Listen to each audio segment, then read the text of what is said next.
Hi friends! Welcome back to my channel. Today, in this video, I'm going to show you how to disable calls notifications from someone on Facebook Messenger. Please consider subscribing to my channel and liking this video. Let's get started, guys. Step 1. First, unlock your Nothing phone and open the Messenger application. Once inside, you'll be on the main screen, which displays your chats menu. This is where all your conversations will appear. Step 2. Now, locate the contact to disable calls for. Tap on them. Step 3. Next, locate the profile photo and tap on it. Step 4. Now, scroll down to locate the Notifications and Sounds option and tap on it.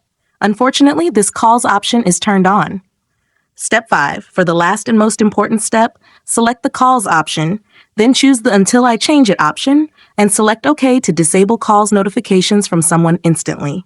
If you found this tutorial helpful, don't forget to thumbs up this video and subscribe to my channel. Thanks for watching.